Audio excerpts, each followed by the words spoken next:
Hello friends, it's me Soni Khurana and I am back. और मैं आप सभी का वेलकम करती हूँ अपने YouTube channel get your goal पर। जैसा कि हम सभी जानते हैं कि यूपी गवर्नमेंट ने इस बार बहुत सारी वैकेंसीज निकाली है टीचर्स के लिए। मेरे ख्याल से 70,000 के अराउंड है जो वैकेंसीज निकाली हैं यूपी गवर्नमेंट ने कि टीचर्स के लिए। ठीक है, तो उसके लिए आपको सुपर टेट का एग्जाम क्लियर करना बहुत जरूरी है। और एक बात मैं आपको और बता दूं कि ऐसा कोई भी टीचिंग एग्जाम नहीं है जिसमें जीन प्याजे से कोई क्वेश्चन ना पूछा जाता हो। चाहे वो सी टेट हो, चाहे वो सुपर टेट हो, चाहे वो किसी भी स्टेट का टेट हो, तो उसमें जीन प्याजे से रिलेटेड मल्टी क्वेश्चंस आते हैं और बच्चे कंफ्यूज हो जाते हैं। तो आज मैं आपको जीन प्याजे की थ्योरी ही कराऊंगी, बट टैग वर्ड्स के साथ। आपने करी तो पहले भी होगी, बट जिस तरीके से मैं आपको कराऊंगी ना टैग वर्ड्स के साथ, तो आप जीन प्याजे को कभी नहीं भूल पाएंगे। मैं बिल्कुल अश्योर हूँ इस बात पे, मैं आपको अश्योरिटी देती हूँ। आप मेरी वीडियो पूरे एंड तक देखिएगा और आप उससे रिलेटेड, जीन प्याजे से रिलेटेड कोई भी क्वेश्चन को गलत नहीं कर पाएंगे। तो मैं यही चाहती हूँ कि आप मेरी वीडियो को पूरा एंड तक देखें और सारे टैग वर्ड्स को जैसे जैसे मैं आपको बताऊं उनको कहीं नोट डाउन करते चले, ताकि उन टैग वर्ड्स को आप याद रख सकें। इसलिए आप अगर आपको मेरी वीडियो अच्छी लगे तो उसको लाइक कीजिएगा, शेयर कीजिएगा, ताकि आपके फ्रेंड्स भी जीन प्याजे से रिलेटेड क्वेश्चंस में मिस्टेक ना करें। और अगर आप मेरे चैनल पर नए हैं और आपने मेरा चैनल अभी तक सब्सक्राइब नहीं किया, तो प्लीज आप मेरे चैनल को सब्सक्राइब भी कीजिएगा। और एक बात आपको और बता दूं कि मैंने जो सुपर टेट का एग्जाम है उससे उस सुपर टेट का सिलेबस पूरा डीपली एक्सप्लेन किया है एक वीडियो में जो मैंने कल अपलोड की थी। उसमें मैंने डीपली एक्सप्लेन किया है सिलेबस को भी और उन 3 टिप्स को भी, या उन 3 स्ट्रेटजीज को भी जो मैं खुद फॉलो करती थी एग्जाम देने से पहले। तो मैंने वो स्ट्रेटजीज आपके साथ शेयर की हैं ताकि वो आप भी उन स्ट्रेटजीज को अपनाएं। और मुझे पूरी उम्मीद है कि आप सुपर टेट इस बार जरूर निकाल लेंगे, या जो भी आप एग्जाम देना चाह रहे हैं उसे आप जरूर क्रैक करेंगे अगर आपने मेरी वो स्ट्रेटेजीज फॉलो की तो उस वाली वीडियो की लिंक मैंने डिस्क्रिप्शन बॉक्स में दी है। तो प्लीज उस वाली वीडियो को जरूर देखिएगा और फिर उस वीडियो को देखकर जरूर आपके मार्क्स में इंक्रीमेंट होगा। तो आइए पहले चलते हैं आज के टॉपिक पर। तो हम पहले पढ़ते हैं जीन प्याजे के बारे में। जीन प्याजे की थ्योरी पढ़ने से पहले थोड़ा उनके बारे में समझ लेते हैं। वो 1896 में पैदा हुए थे और उन्होंने अपने ही बच्चों पर एक्सपेरिमेंट किया था। मतलब उन्होंने अपने बच्चों को ऑब्जर्व किया कि मेरे बच्चे कौन सी स्टेज में क्या चीज कर रहे हैं और वो कौन सी स्टेज में क्या चीज नहीं कर पा रहे, बट वो नेक्स्ट स्टेज में उस चीज को कर पा रहे हैं। तो वही चीज उन्होंने सारी चीजें ऑब्जर्व की और तभी उन्होंने इस थ्योरी को लिखा। इस थ्योरी को इसलिए अवस्था का सिद्धांत भी कहा जाता है। मतलब उन्होंने जो थ्योरी लिखी उन्होंने अपने बच्चों की अवस्थाओं को देखा, इसलिए उन्होंने इसको अवस्थाओं का सिद्धांत कहा। और उन्होंने अपनी थ्योरी को 4 अवस्थाओं में ही विभाजित किया है, इसलिए इसको अवस्था का सिद्धांत भी कहते हैं। ये भी एक टैग वर्ड है कि वो एग्जामिनर आपसे पूछ सकता है कि अवस्था का सिद्धांत।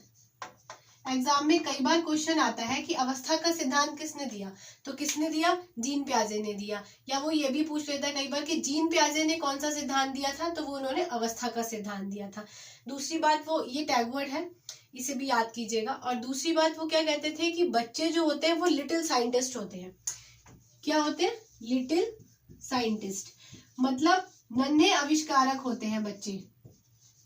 उनका कहना था कि बच्चों को, जब बच्चे पैदा होते हैं तो वो खाली स्लेट की तरह नहीं होते। ऐसा नहीं होता कि वो खाली पैदा होते हैं। बच्चे लिटिल साइंटिस्ट होते हैं। वो उनको करने दो, उन्हें एक्टिविटीज करने दो, एक्सपेरिमेंट करने दो। वो एक्सपेरिमेंट करके एक्सपीरियंस करेंगे और वो खुद ही सीख जाएंगे।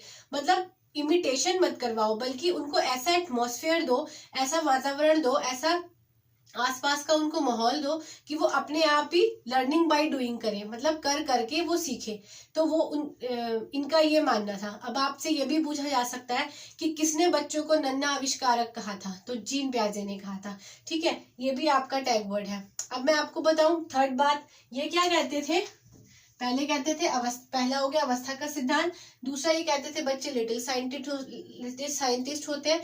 तीसरा इनका ये मानना था कि बच्चे का जो कॉग्निटिव डेवलपमेंट होता है, मतलब संज्ञानात्मक विकास, इनके सिद्धांत का नाम भी यही है कि जीन प्याजे का संज्ञानात्मक विकास उनका ये मानना था कि जो बच्चे का संज्ञानात्मक विकास होता है वो मैक्सिमम 15 ईयर्स तक हो जाता है। इसलिए उन्होंने अपने जो थ्योरी लिखी उसमें जो स्टेजेस को डिवाइड किया, उसमें उन्होंने मैक्सिमम जो एज दी है वो 14 ईयर्स दी है। इसीलिए ही दी है क्योंकि उनका ये मानना था कि 14 ईयर्स तक, 15 ईयर्स तक मैक्सिमम जो बच्चे का डेवलपमेंट होता है, कॉग्निटिव डेवलपमेंट, वो हो चुका होता है। उसके बाद होता है बट उतना नहीं होता, थोड़ा कम होता है, बट 14 ईयर्स की एज तक हो चुका होता है। अब मैं आपको बताऊं, एक है नॉम चॉम्स्की। कौन है? चॉम्स्की। सुना होगा आपने इनके बारे में भी। चॉम्स्की से भी रिलेटेड क्वेश्चन एग्जाम में पूछा जाता है कई बार। ये क्या कहते थे? ये कहते थे कि हमारे अंदर एक भाषा अर्जन का डिवाइस है, मतलब एलएडी है। एलएडी का मतलब क्या था? Language acquisition device. मतलब हमारे अंदर कहीं एक लैंग्वेज एक्विजिशन डिवाइस है जिसके थ्रू बच्चा खुद ही सीख लेता है। बच्चा जब पैदा होता है उसके अंदर भाषा अर्जन करने की क्षमता के साथ बच्चा पैदा होता है, और वो ये जो लैंग्वेज एक्विजिशन डिवाइस है ये 5 साल तक अच्छे से वर्क करता है। 5 साल तक बहुत स्ट्रांग रहता है, 5 ईयर्स तक। उसके बाद ये वीक होता जाता है, जैसे जैसे एज बढ़ती जाती है वैसे वैसे थोड़ा ये वीक होता जाता है। ये इन्होंने कहा था, नॉम चॉम्स्की ने। इन्होंने क्या कहा था, इस पॉइंट को आप याद रखिएगा, ये भी टैग वर्ड है, भाषा अर्जन की क्षमता। इससे भी क्वेश्चन पूछा जाता है एग्जाम में कि किसने कहा था कि बच्चे में भाषा अर्जन की क्षमता होती है, तो किसमें होती है? किसने कहा था? नॉम चॉम्स्की ने कहा। इन्होंने कहा था कि बच्चा जब पैदा होता है तभी उसके अंदर भाषा अर्जन करने की क्षमता होती है, ऐसा नहीं है कि वो उसमें बाद में होती है। ये लैंग्वेज एक्विजिशन डिवाइस जो है उसके अंदर होता है, उसके थ्रू बच्चा भाषा अर्जन करने लगता है, जल्दी से करने लगता है, और वो 5 ईयर्स तक बहुत जल्दी भाषा अर्जन करता है। उसके बाद वो थोड़ा सा वीक हो जाता है। जो ये भाषा अर्जन के लिए जो डिवाइस होता है हमारे अंदर, एलईडी डिवाइस होता है, ये थोड़ा सा वीक हो जाता है। इसके अलावा ये क्या कहते थे? ये कहते थे कि जो थॉट होते हैं, मतलब काइंड, डिफरेंट, ये भी टैग वर्ड है, इसलिए मैं इसको आपको टैग वर्ड के अकॉर्डिंग ही पढ़ा रही हूँ ना, टैग वर्ड से, इसलिए आप इन चीजों को याद रखिएगा। काइंड डिफरेंट है बट अमाउंट सेम। इसका मतलब क्या है? इसका मतलब यह है कि अगर एक छोटा बच्चा है और एक बड़ा है, मतलब कोई भी व्यक्ति है, तो उन दोनों के जो विचार है वो सेम अमाउंट में है, बट उनका काइंड डिफरेंट है। मतलब अमाउंट सेम है। अगर मेरे दिमाग में 1000 विचार है तो छोटे बच्चे के दिमाग में भी 1000 ही विचार होते हैं, बट उसका काइंड चेंज होता है, काइंड डिफरेंट। मतलब वो अलग तरीके का सोचता है। जैसे मैं सोच रही होंगी कि आज खाने में क्या बनाऊं, वो सब्जेक्ट की पढ़ाई करनी है, वो क्लास कैसे बनाऊं, आज बाजार जाना था, वो चीज लेके आनी थी, बट बच्चा क्या सोच रहा होगा? वो सोच रहा होगा मेरी कार खो गई, वो मेरा खिलौना टूट गया, वो मैंने कहाँ रख दिया, वो छुपाना था, रीनू से मेरी लड़ाई हो गई, मैंने कल स्कूल नहीं जाना, आज मेरी ऑनलाइन क्लास छूट गई। मतलब जो बच्चे के और मम्मा के या बच्चों के और बड़ों के जो थॉट होते हैं वो डिफरेंट होते हैं काइंड में, बट अमाउंट सेम होती है। मतलब अगर 1000 हम सोचते हैं तो 1000 ही बच्चा भी सोच सकता है, बट सोचने का तरीका अलग है, हम क्या सोच रहे हैं वो चीज अलग होती है। ये भी एग्जाम में पूछा जाता है कई बार।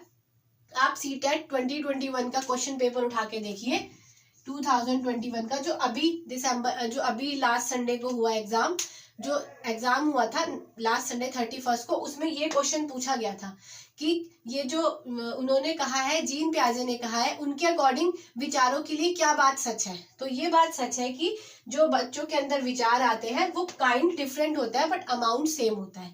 मतलब मात्रा समान होती है लेकिन सोचने का जो तरीका होता है या जो हमारी सोच होती है वो अलग होती है। ठीक है, ये भी एक टैग वर्ड है, आप इसको भी याद रखिएगा।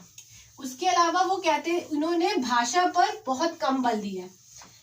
मतलब जीन प्याजे कहते थे कि भाषा जो है वो बाद में आती है, पहले विचार आता है। विचार कहाँ पे आता है? हमारे कॉग्निशन में, हमारे दिमाग में।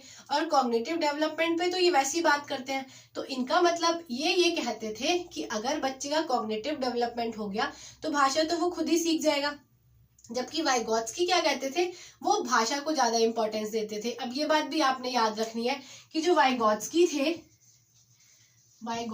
थे उन्होंने लैंग्वेज को ज्यादा इंपॉर्टेंस दी है, मतलब भाषा को ज्यादा इंपॉर्टेंस दी है, लेकिन इन्होंने भाषा को इंपॉर्टेंस कम दी है।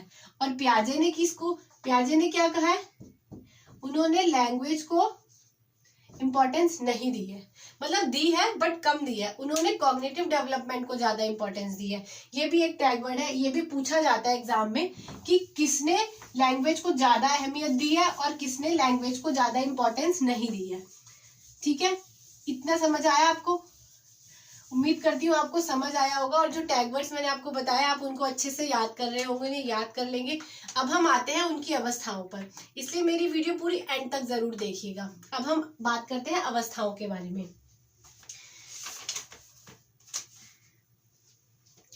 अब हम बात करते हैं अवस्थाओं के बारे में। फर्स्ट उन्होंने बताई है इंद्रिय गामक अवस्था, ठीक है, जिसको हम सेंसरी मोटर्स भी कहते हैं, जो 0 to 2 ईयर्स है। इसका मतलब क्या है? इसमें ये क्या कहते थे? ये कहते थे सेंसेस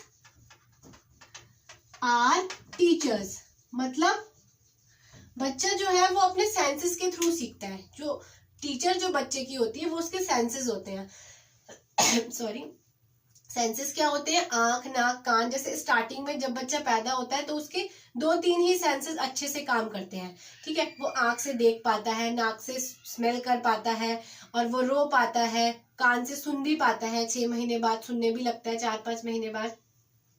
तो जो बच्चा होता है वो अपने सेंसेस के थ्रू ही सीखता है, और 2 साल तक वो अपने सारे सेंसेस पर कंट्रोल कर लेता है और उन सारे सेंसेस के थ्रू बहुत अच्छे से सीखता है, ठीक है। तो अगर आपसे क्वेश्चन में पूछा जाए कि सेंसेस टीचर कौन सी स्टेज में होते हैं, तो वो होते हैं इंद्रिय गामक अवस्था में, ठीक है।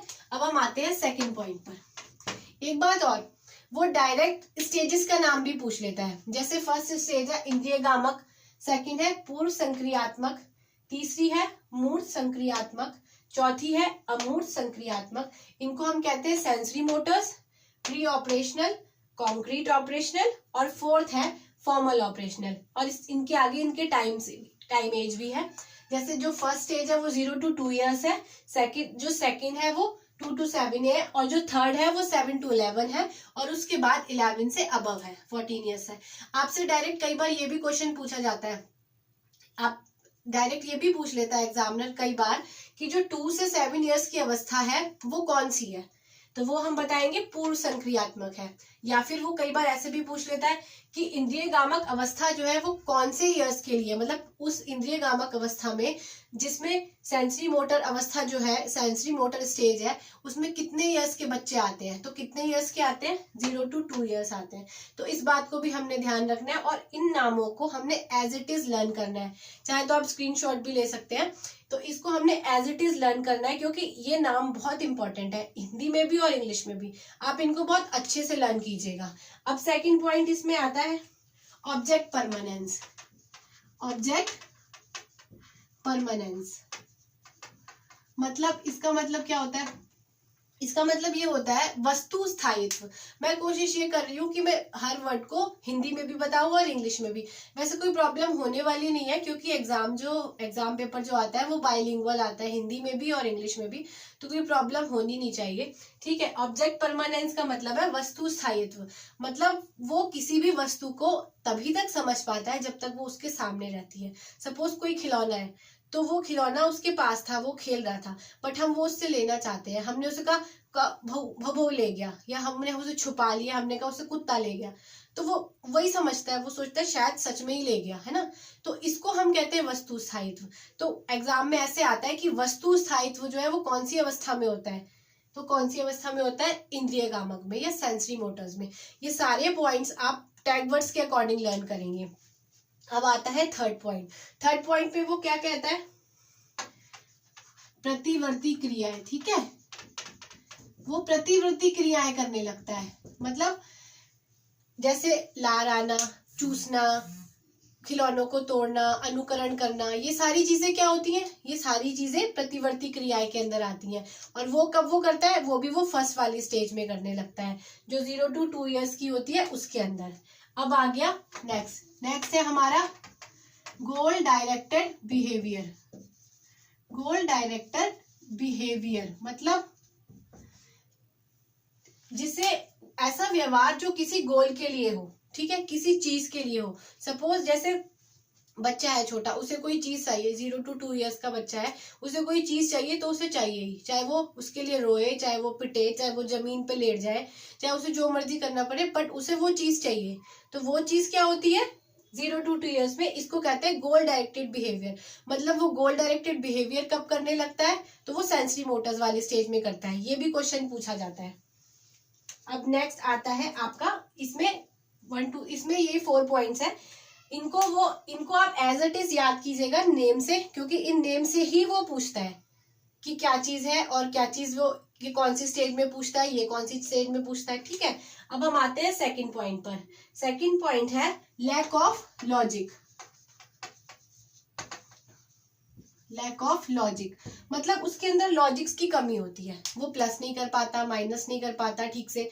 जैसे सपोज वो किस चीज को ज्यादा घट, जिसमें कोई चीज कम कर दी तो इतने बचे, वो इन चीजों का ज्ञान उसको उस टाइम लॉजिक्स का ज्ञान ठीक से नहीं होता है, लैक ऑफ लॉजिक होता है उसके अंदर। फिर आता है lack of reversibility. Lack of reversibility. Reversibility का मतलब क्या होता है? रिवर्सिबिलिटी का मतलब होता है अनुक्रमणीयता। मतलब अनुक्रमणीयता की कमी होती है उसके अंदर। जैसे मान लीजिए सपोज पानी है, पानी का ग्लास है मेरे पास, और एक मेरे पास बॉटल है। पानी का ग्लास आधा लीटर का है और बॉटल 1 लीटर की है। ठीक है, बच्चे को लगेगा कि गिलास में पानी पूरा भरा हुआ है, और जब हम बॉटल में डालेंगे तो पानी कम हो जाएगा, तो वो सोचेगा पानी कहाँ गया। इस चीज की उसको समझ नहीं होती अभी, तो इसको कहते हैं लैक ऑफ रिवर्सिबिलिटी। जैसे सपोज उस पानी को हमने टब में डाल दिया तो वो पानी फैल गया, तो उसको लगता है कि ये पानी कम है, और जबकि ग्लास वाला पानी ज्यादा था। ठीक है, तो उसे लैक ऑफ रिवर्सिबिलिटी बोलते हैं, कि उसे ये चीज समझ नहीं आती। इसको भी एग्जामिनर पूछता है कई बार कि लैक ऑफ रिवर्सिबिलिटी या रिवर्सिबिलिटी की समझ कौन सी स्टेज में नहीं होती है। ठीक है, ये हो गया आपका सेकंड पॉइंट। अब थर्ड पॉइंट हो गया एनिमिस्टिक। थर्ड पॉइंट हो गया एनिमिस्टिक।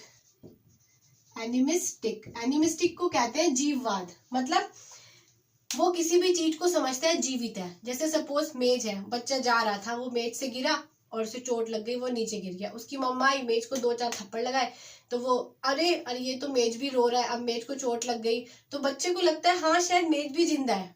उसे लगता है कि मेज को मम्मा ने मारा, अब मेज भी रो रहा है, अब मुझे मेज नहीं मारेगा, है ना। ऐसे आपने देखा होगा, ऐसे बहुत सारे एग्जाम्पल्स आप ले सकते हैं। तो इसको कहते हैं जीववाद। उसको ये लगता है कि हर निर्जीव चीज में भी जान है। जैसे सपोज वो गाड़ी में बैठ के कहीं जा रहा है, तो चंदा उसके साथ साथ चल रहा है, तो उसको ये लगता है कि चंदा मामा तो हमारे साथ साथ ही जा रहे हैं, जहां हम जा रहे हैं चंदा मामा हमारे साथ साथ जा रहे हैं। मैं गाड़ी में बैठा हूँ, पेड़ हमारे साथ साथ चल रहे हैं, है ना। तो उसको ये लगता है कि जीववाद है, हर चीज जीवित है। समझ रहे हैं आप? समझ गए? ठीक है, अब हम आगे बढ़ते हैं। अब उसके बाद वो ego centred behaviour. Next point आता है ईगो सेंटर्ड बिहेवियर। इस पॉइंट को बहुत अच्छे से समझिएगा, इसको आप मोस्ट इंपॉर्टेंट टिक कर सकते हैं। ये जो है मोस्ट इंपॉर्टेंट है, ये मोस्टली एग्जाम्स में पूछा जाता है। ईगो सेंटर्ड बिहेवियर मतलब बच्चे का आत्म केंद्रित व्यवहार। ठीक है, इसे मैं हिंदी में लिख देती हूँ एक बार।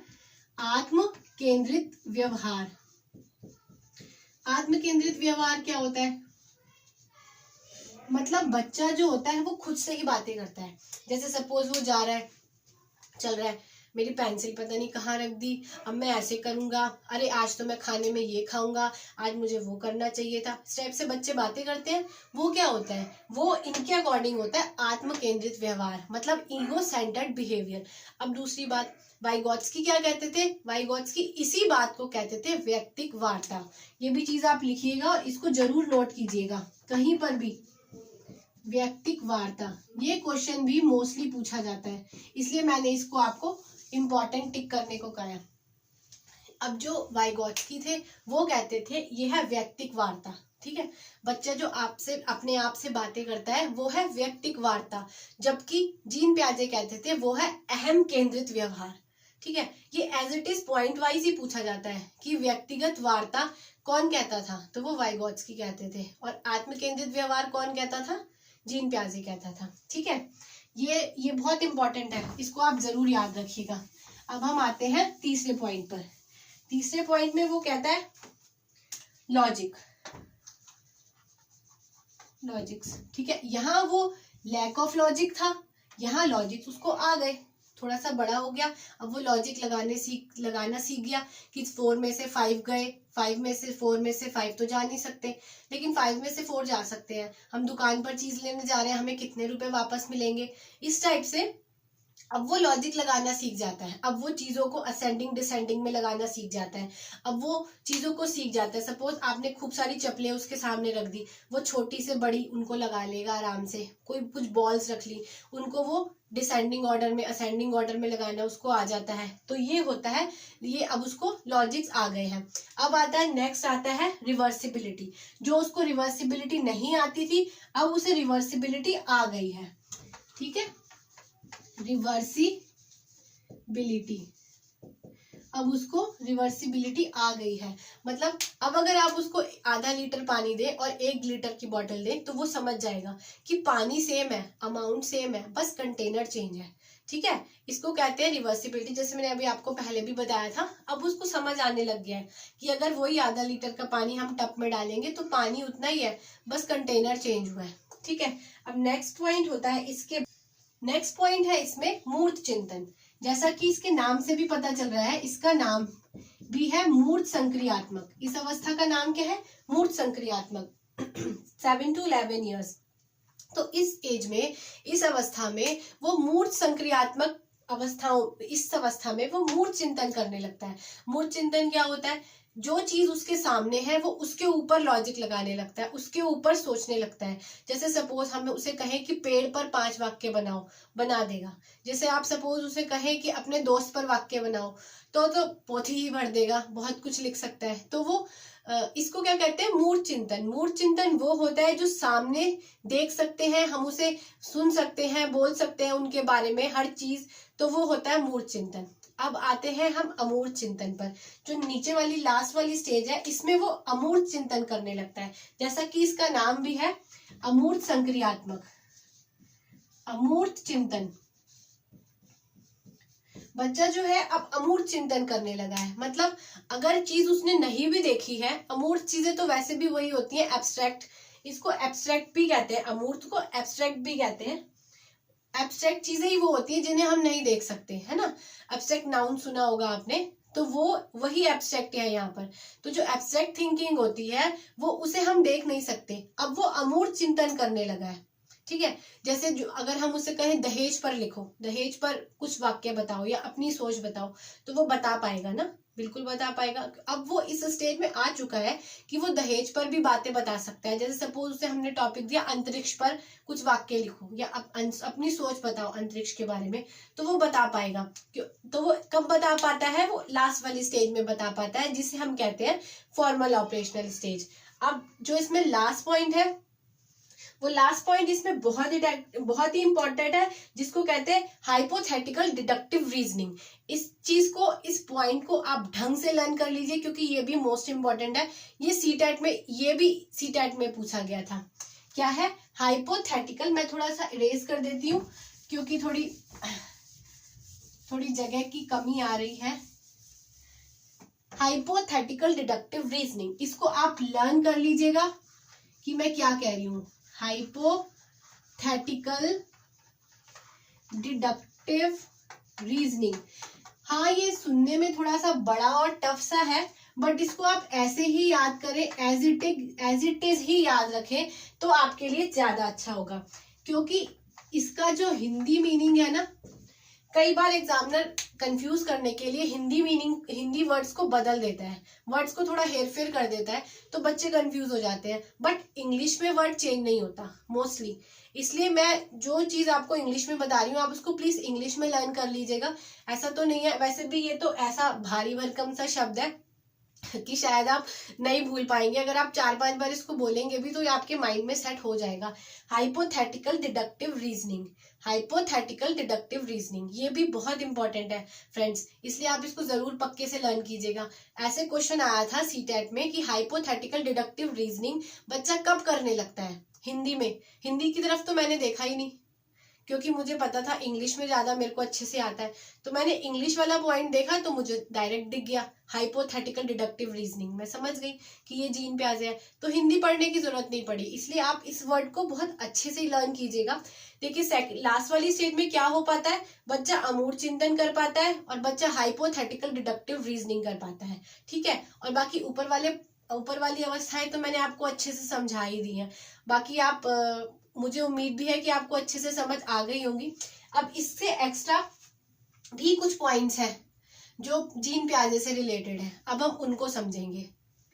आपको सारी अवस्थाएं समझ आ गई हैं। अब हम जीन प्याजे से रिलेटेड कुछ और भी कंसेप्ट हैं जो एग्जाम्स में मोस्टली पूछे जाते हैं, अब हम उन पर आते हैं। ठीक है, तो अब स्टार्ट करते हैं। वो है, फर्स्ट है एसिमिलेशन, सेकंड है एकोमोडेशन और थर्ड है स्कीमा।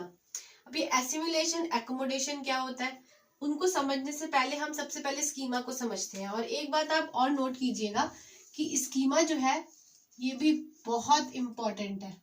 ठीक है, बहुत इंपॉर्टेंट है, एग्जाम में बहुत पूछा जाता है। इसको हिंदी में भी स्कीमा कहते हैं और इंग्लिश में भी स्कीमा ही कहते हैं। ये बहुत ज्यादा एग्जाम में पूछा जाता है कि स्कीमा किसने कहा था, या मतलब किसकी थ्योरी में स्कीमा के बारे में बात होती है, तो वो जीन प्याजे की थ्योरी में होती है। ठीक है, बात समझ गए। आगे बढ़ते हैं। अब होता है, पहला है एसिमिलेशन। एसिमिलेशन का मतलब होता है आत्मसातकरण, मतलब पूर्व ज्ञान।